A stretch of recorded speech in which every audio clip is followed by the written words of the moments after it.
Capítulo 2. El gran secreto para tratar con la gente. Solo hay un medio para conseguir que alguien haga algo. ¿Se ha detenido usted alguna vez a meditar en esto? Sí, un solo medio. Y es el de hacer que el prójimo quiera hacerlo. Recuerde que no hay otro medio. Es claro que usted puede hacer que un hombre quiera entregarle su reloj, poniéndole un revólver en el pecho. Puede hacer también que un empleado le preste su cooperación. Hasta que usted vuelva la espalda si amenaza con despedirlo. Puede hacer que un niño haga lo que usted quiere si empuña un látigo o lo amenaza. Pero estos métodos tan crudos tienen repercusiones muy poco deseables. La única manera de conseguir que usted haga algo es darle lo que usted quiere. ¿Qué es lo que quiere? El famoso doctor Sigmund Freud, uno de los más distinguidos psicólogos del siglo XX, decía que todo lo que usted y yo hacemos surge de dos motivos, el impulso sexual y el deseo de ser grande. El profesor John Dewey, el más profundo filósofo de los Estados Unidos, formuló la teoría con cierta diferencia. Dice el Dr. Dewey que el impulso más profundo de la naturaleza humana es el deseo de ser importante. Recuerde esta frase, el deseo de ser importante. Es muy significativa, la va a ver muy a menudo en este audio. ¿Qué es lo que quiere usted? No muchas cosas, pero las pocas que desea son anheladas con una insistencia que no admite negativas. Casi todos los adultos normales quieren. 1. La salud y la conservación de la vida. 2. Alimento. 3. Sueño. 4. Dinero y las cosas que compra el dinero. 5. Vida en el más allá. 6. Satisfacción sexual. 7. El bienestar de los hijos. 8. Un sentido de propia importancia. Casi todas estas necesidades se ven complacidas en la vida, todas, en verdad, menos una. Pero hay un anhelo casi tan profundo, casi tan imperioso como el deseo de alimentarse y dormir, y ese anhelo se ve satisfecho muy rara vez. Es lo que llama Freud, el deseo de ser grande. Es lo que llama Dewey, el deseo de ser importante. Lincoln empezó una vez una carta con estas palabras, a todo el mundo le agrada un elogio. William James dijo, el principio más profundo del carácter humano es el anhelo de ser apreciado. Véase que no habló del deseo, sino del anhelo de ser apreciado. Ahí tenemos una sed humana infalible y persistente, y los pocos individuos que satisfacen honestamente esta sed del corazón podrán tener a los demás en la palma de la mano, y, hasta el sepulturero se apenará cuando mueran. El deseo de sentirse importante es una de las principales diferencias que distinguen a los hombres de los animales. Demos un ejemplo. Cuando yo era niño, en una granja de Missouri, mi padre criaba cerdos Duroc Jersey y vacas Hereford de pedigrí. Solíamos exhibir nuestros cerdos y vacas en las ferias de los condados y en las exposiciones de ganadería de todo el Medio Oeste. Obteníamos primeros premios por veintenas. Mi padre fijaba las cintas azules en un trozo de muselina blanca, y cuando llegaban amigos o visitantes a nuestra casa sacaba esa muselina y entre él y yo mostrábamos los premios. Los cerdos no se interesaban por las cintas que habían ganado. Pero mi padre sí, estos premios le daban un sentido de importancia. Si nuestros antepasados no hubiesen sentido este ardiente anhelo de ser importantes, la civilización habría sido imposible. Sin él seríamos iguales que los animales. Este deseo de sentirse importante fue lo que llevó a un pobre empleado de una tienda de comestibles, un mozo sin recursos y sin educación, a estudiar unos libros de derecho que había encontrado en el fondo de un barril que, con otros restos de una casa deshecha, comprara por 50 centavos. Quizá haya oído el lector hablar de este mozo. Se llamaba Lincoln. Este deseo de sentirse importante fue lo que inspiró a Dickens para escribir sus novelas inmortales. Este deseo inspiró a Sir Christopher Wren en el diseño de sus sinfonías de piedra. Este deseo hizo que Rockefeller reuniera millones y millones de dólares que jamás gastó. Y este mismo deseo hace que los hombres más ricos de cada ciudad construyan una casa demasiado amplia para sus necesidades. Este deseo hace que todos pretendamos vestir de acuerdo con la última moda, conducir el automóvil más reciente y hablar de nuestros hijos tan inteligentes. Este mismo deseo es lo que lleva a muchos jóvenes a ser pistoleros y bandoleros. Casi todos los criminales jóvenes, dice Mulrooney, ex jefe de la policía de Nueva York, tienen un excesivo egoísmo, y su primer pedido después de ser arrestados es que les lleven esos perniciosos periódicos en que se los pinta como héroes. La perspectiva de cumplir una condena parece remota en tanto el criminal puede extasiarse ante una fotografía suya que comparte las páginas con las de famosos deportistas, estrellas del cine y la televisión, y políticos. Si usted me dice cómo satisface sus deseos de ser importante, le diré que es usted. Eso es lo que determina su carácter. Es la cosa más significativa que hay en usted. Por ejemplo, John Rockefeller satisfacía su deseo de importancia dando dinero para que se levantara un hospital moderno en Pekín, China, a fin de atender a millones de pobres a quienes no había visto jamás ni jamás vería. Dillinger, en cambio, se sentía importante como bandido, asaltante de bancos y asesino. Cuando los agentes federales lo perseguían, penetró en una granja de Minnesota y exclamó: "Soy Dillinger". Estaba orgulloso de ser el enemigo público número uno. Sí, la diferencia significativa que se advierte entre Dillinger y Rockefeller es la forma en que satisfacían sus deseos de ser importantes. La historia chispea con divertidos ejemplos de personas famosas que lucharon por dar satisfacción a sus deseos de importancia. El mismo George Washington quería ser llamado, su poderío, el presidente de los Estados Unidos, y Colón reclamaba el título de almirante del océano y virrey de las Indias. Catalina la Grande se negaba a abrir cartas que no estuvieran dirigidas a Su Majestad Imperial, y la señora de Lincoln, en la Casa Blanca, se volvió una vez hacia la señora de Grant, como una tigresa, y gritó: "¿Cómo se atreve usted a sentarse en mi presencia sin que la haya invitado a hacerlo?". Nuestros millonarios ayudaron al almirante Byrd a financiar su expedición al Antártico en 1928 con la condición de que caletas y montañas heladas fuesen bautizadas con sus nombres. Y Víctor Hugo aspiraba a que la ciudad de París, nada menos, fuera rebautizada con su nombre. Hasta Shakespeare, grande entre los grandes, trató de agregar brillo a su nombre procurándose un escudo de nobleza para su familia. Hay personas que se convierten en inválidos para obtener simpatía y atención y satisfacer así sus deseos de importancia. Por ejemplo, tomemos a la señora McKinley. Se sentía importante al obligar a su esposo, el presidente de los Estados Unidos, a descuidar importantes asuntos de Estado para reclinarse junto a su cama, un brazo en torno a su cuerpo, hasta que la hiciera dormir. Alimentaba su deseo de ser atendida insistiendo en que el presidente permaneciera con ella mientras se hacía arreglar los dientes, y una vez provocó una tormentosa escena cuando McKinley tuvo que dejarla sola con el dentista para acudir a una cita con John I., su secretario de Estado.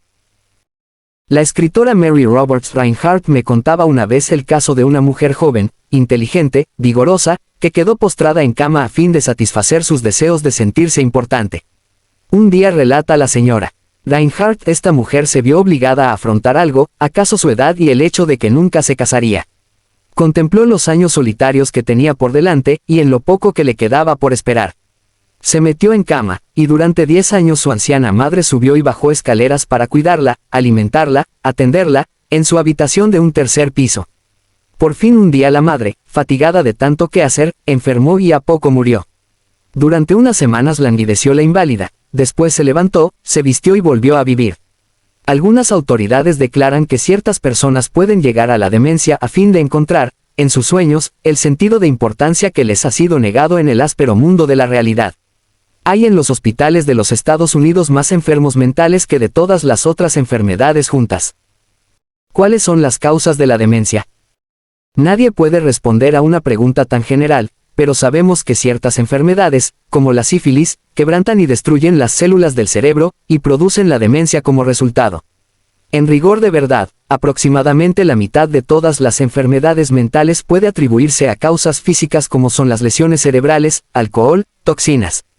Pero la otra mitad, y esto es lo terrible, la otra mitad, de la gente que pierde la cordura no sufre al parecer ninguna lesión en las células cerebrales. En las autopsias, cuando se estudian sus tejidos cerebrales con los más poderosos microscopios, se los encuentra tan sanos como los de un cerebro normal. ¿Por qué enloquecen estas personas? Yo hice recientemente esta pregunta al médico jefe de uno de nuestros más importantes hospicios. Este médico, que ha recibido los más altos honores y las recompensas más codiciadas por sus conocimientos sobre la demencia, me confió francamente que no sabe por qué enloquece la gente. Nadie lo sabe de seguro. Pero me dijo que muchas personas que enloquecen encuentran en la demencia ese sentido de su importancia que no pudieron obtener en el mundo de la realidad. Después me narró lo siguiente. Tengo una paciente cuyo casamiento resultó una tragedia.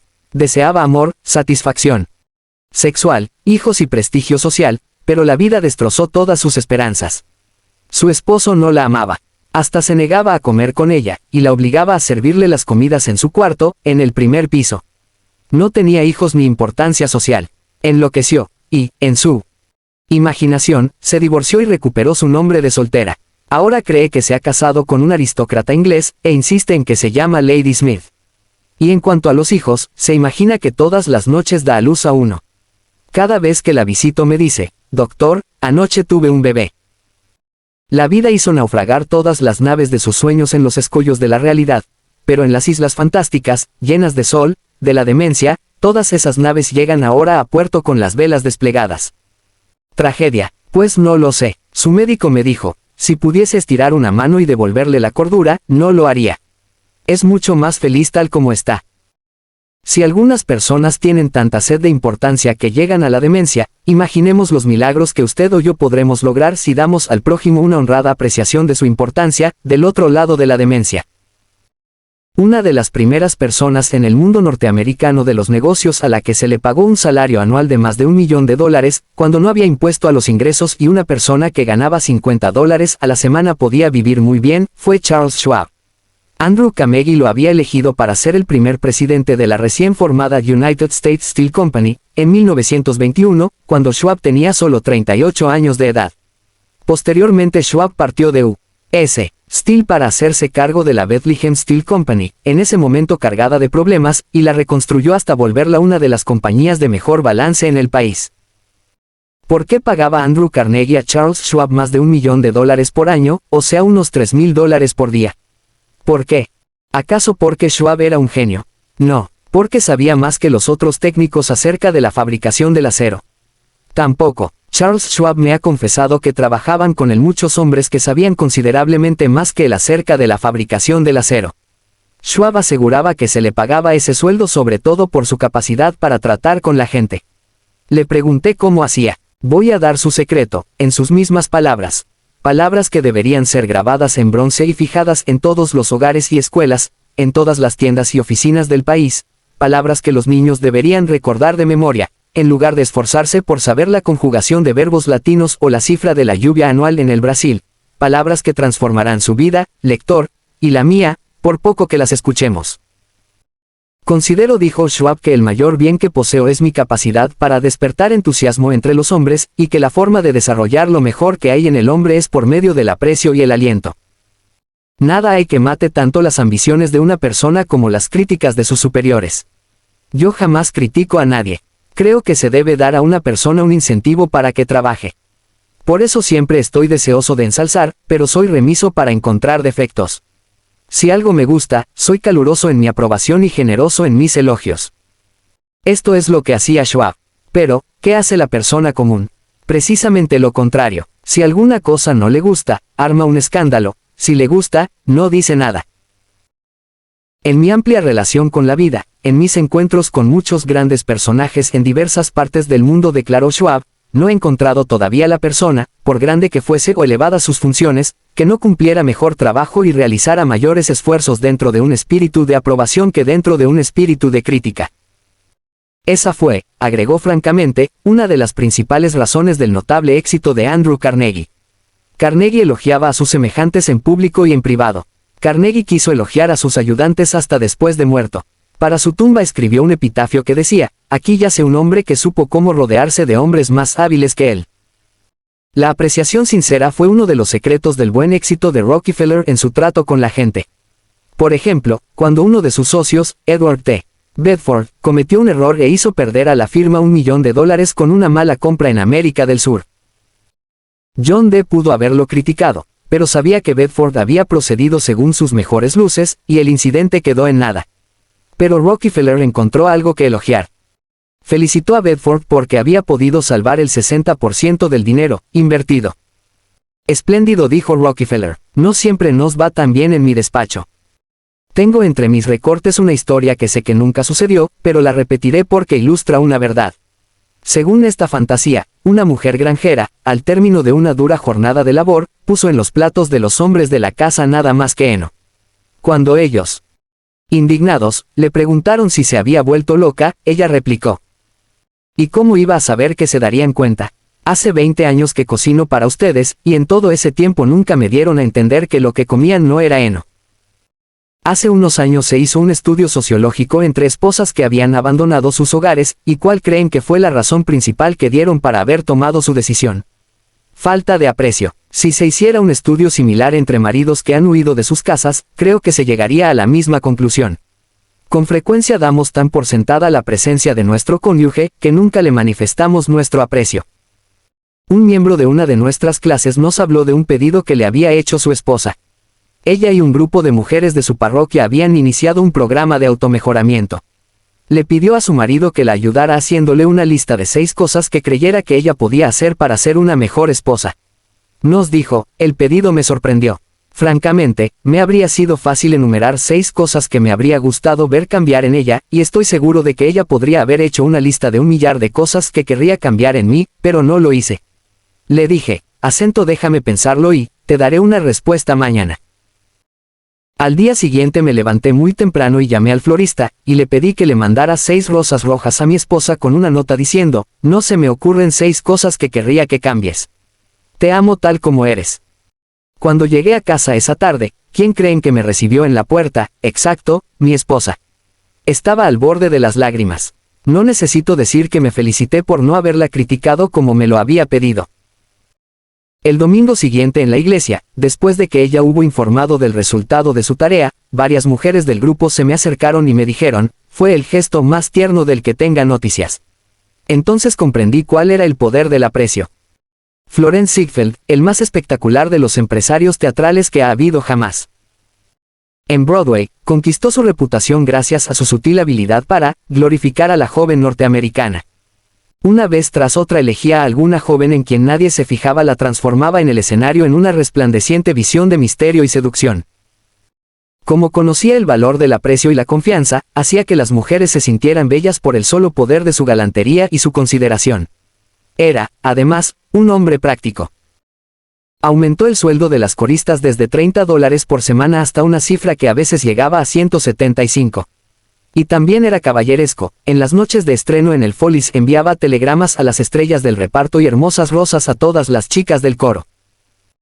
Yo sucumbí una vez a la moda del ayuno y pasé 6 días y sus noches sin comer.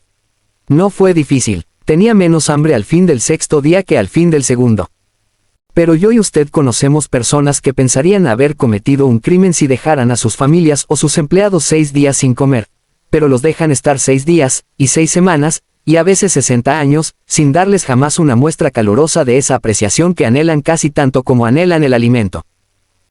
Cuando Alfred Lund, uno de los grandes actores de su época, desempeñó el papel principal en Reunión de Viena, declaró, nada hay que yo necesite tanto como alimento para mi propia estima. Alimentamos los cuerpos de nuestros hijos y amigos y empleados, pero muy raras veces alimentamos su propia estima. Les damos carne y papas para que tengan energía, pero descuidamos darles amables palabras de aprecio que cantarían durante años en su recuerdo. Paul Harvey, en una de sus transmisiones radiales, El resto de la historia, cuenta cómo una apreciación sincera puede cambiar la vida de una persona. Contó que años atrás un maestro de Detroit le pidió a Stevie Morris que lo ayudara a encontrar un ratoncito que se había escapado en el aula de clases. El maestro apreciaba el hecho de que la naturaleza le había dado a Stevie algo que ningún otro alumno tenía. La naturaleza le había dado a Stevie un notable par de oídos, para compensar la ceguera de sus ojos. Pero esta fue la primera ocasión en que Stevie sintió que se apreciaba la fineza de su oído. Ahora, años después, dice que ese acto de aprecio fue el comienzo de una nueva vida. Desde aquel entonces desarrolló su don del oído hasta volverse, bajo el nombre artístico de Stevie Wonder, uno de los grandes músicos populares de la década de 1970. Algunos lectores están diciendo ahora mismo, al leer estas líneas, cosas viejas. Elogios. Adulación. Ya he hecho la prueba. No da resultado, al menos con personas inteligentes. Es claro que la adulación no da resultados con la gente que discierne. Es algo hueco, egoísta y poco sincero. Su empleo debe conducir al fracaso, y así ocurre generalmente. Aunque no Paul Aurant, Paul Harvey's The Rest of the Story, New York, Doubleday, 1977. Compilado por Lynn Harvey. Faltan personas tan hambrientas, tan sedientas de que se les muestre aprecio, que tragan cualquier cosa, así como un hombre hambriento puede comer hierbas y lombrices. Hasta la reina Victoria era susceptible a la adulación. El primer ministro Benjamín Disraeli confesó que cuando trataba con la reina empleaba abundantemente esa adulación. Pero Disraeli era uno de los hombres más corteses, diestros y capaces que han gobernado jamás el extenso imperio británico. Era un genio. Lo que para él daba resultados quizá no lo dé para usted o para mí. A la larga, la adulación hace más mal que bien. La adulación es falsa y, como el dinero falso, nos pone eventualmente en aprietos si queremos hacerla circular. La diferencia entre la apreciación y la adulación es muy sencilla. Una es sincera y la otra no. Una procede del corazón, la otra sale de la boca. Una es altruista, la otra egoísta. Una despierta la admiración universal, la otra es universalmente condenada.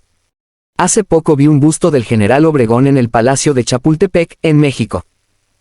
Bajo el busto están grabadas estas sabias palabras de la filosofía del general Obregón. No temas a los enemigos que te atacan. Teme a los amigos que te adulan. No recomiendo la adulación. Lejos de ello, hablo de una nueva forma de vivir. Permítaseme repetirlo, hablo de una nueva forma de vivir. El rey Jorge V tenía un juego de 6 máximas en las paredes de su estudio en el Palacio de Buckingham. Una de esas máximas rezaba: enséñame a no hacer ni recibir elogios baratos. Eso es la adulación, elogio barato. Una vez leí una definición de la adulación que vale la pena reproducir. Adular es decir a la otra persona lo que se piensa de uno mismo. Emplea el lenguaje que quieras, dijo Ralph Waldo Emerson, y nunca podrás expresar sino lo que eres. Si lo que debiéramos hacer fuera solo emplear la adulación, el mundo entero aprendería a hacerlo enseguida y todos seríamos peritos en relaciones humanas. Cuando no estamos dedicados a pensar acerca de algún problema específico, solemos pasar el 95% de nuestro tiempo pensando en nosotros mismos. Pero si dejamos de pensar en nosotros mismos por un rato y comenzamos a pensar en las buenas cualidades del prójimo, no tendremos que recurrir a la adulación, tan barata y tan falsa que se la conoce apenas sale de los labios. Una de las virtudes más descuidadas de nuestra existencia cotidiana es la apreciación.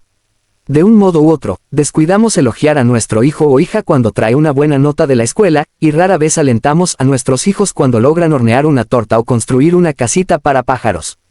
Nada les agrada más a los niños que esta especie de interés y aprobación de sus padres. La próxima vez que usted disfrute de una buena cena en su club, mándele sus felicitaciones al chef, y cuando un vendedor fatigado le muestre una cortesía inusual, no deje de agradecerla. Todo sacerdote, conferencista o orador público sabe lo descorazonador que resulta entregarse a un público y no recibir de este ningún comentario apreciativo. Y lo que se aplica a profesionales se aplica doblemente a obreros en oficinas, negocios y talleres, y entre nuestras familias y amigos. En nuestras relaciones interpersonales nunca deberíamos olvidar que todos nuestros interlocutores son seres humanos, y como tales hambrientos de apreciación. Es la ternura legal que disfrutan todas las almas. Trate de dejar un rastro de pequeñas chispas de gratitud en sus jornadas. Les sorprenderá ver cómo encienden pequeñas llamas de amistad que vuelven a brillar en su próxima visita. Pamela Dunham, de New Fairfield, Connecticut, tenía entre las responsabilidades de su empleo la supervisión de un peón de limpieza que estaba haciendo un trabajo muy deficiente. Los otros empleados se burlaban de este joven, y descuidaban especialmente la limpieza de las instalaciones para demostrar que mal hacía su trabajo. Las cosas habían llegado a un punto en que había empezado a perderse tiempo productivo. Pamela probó varios modos de motivar a esta persona, sin éxito. Notó que en una ocasión hizo especialmente bien su trabajo. Entonces lo elogió en presencia de otra gente. A partir de ahí el trabajo empezó a mejorar, y muy pronto el joven cumplía eficientemente con sus tareas.